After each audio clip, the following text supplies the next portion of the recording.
नमस्कार, आप सभी का स्वागत है एनएस लाइफ न्यूज चैनल में। मैं राधा देवी ले चलती हूँ कुछ खास खबरों की ओर। गुजरात प्रदेश लोक भवन गांधीनगर में तारीख 4 जनवरी 2026 गुरुकुलों में संस्कार, शिक्षा, अनुशासन और सामाजिक जिम्मेदारियों का पोषण होता है। गवर्नर आचार्य देवव्रत जी गवर्नर द्वारा श्री स्वामीनारायण गुरुकुल राजकोट के ट्रस्टी मनुभाई पटोलिया की लिखी किताब स्टार्टअप से सफलता तक का विमोचन। गवर्नर आचार्य देवव्रत जी द्वारा स्वामीनारायण गुरुकुल राजकोट के ट्रस्टी मनुभाई पटोलिया की लिखी किताब स्टार्टअप से सफलता तक का विमोचन गांधीनगर लोक भवन में किया गया। इस मौके पर गवर्नर ने कहा कि जीवन में सफलता सिर्फ आर्थिक तरक्की तक ही सीमित नहीं है, बल्कि संस्कृति, नैतिकता और मानवीय मूल्यों का संरक्षण भी उतना ही जरूरी है। ग्रामीण जीवन से उठकर ग्लोबल सफलता हासिल करने वाले मनुभाई पटोलिया का जीवन युवा पीढ़ी के लिए प्रेरणा देने वाला है। उनके 72 साल के अनुभव के आधार पर लिखी गई किताब स्टार्टअप से सफलता तक संघर्ष कर रहे युवाओं को सही दिशा और मार्गदर्शन देगी।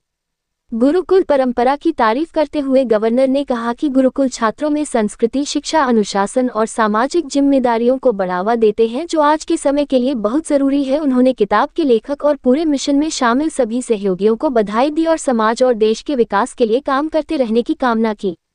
इस मौके पर मौजूद राजकोट गुरुकुल के महंत श्री स्वामी देवप्रसाद जी ने कहा कि राजकोट गुरुकुल से पढ़े मनुभाई पटोलिया जैसे कई छात्रों ने गुरुकुल और देश का नाम ग्लोबल लेवल पर रोशन किया है। गुरुकुल से पढ़े छात्र अच्छे नागरिक बन रहे हैं और समाज और देश के विकास में हिस्सा ले रहे हैं। प्रोग्राम के दौरान मनुभाई पटोलिया ने अपने जीवन की घटनाओं के बारे में बताया। उन्होंने ये भी कहा कि उनकी लिखी किताब निश्चित रूप से युवाओं को लगातार आगे बढ़ने के लिए प्रेरित करेगी। इस मौके पर राजकोट गुरुकुल के ट्रस्टी राकेश भाई दुधात ने वेलकम स्पीच दी और मनुभाई के जीवन की प्रेरणा देने वाली घटनाओं का जिक्र किया। इस प्रोग्राम में स्वामीनारायण गुरुकुल राजकोट के संत लीडर, साथ ही मनुभाई पटोलिया के परिवार के सदस्य और बुलाए गए लोग मौजूद थे। रिपोर्टिंग से संपादक विंध्याचल ओझा।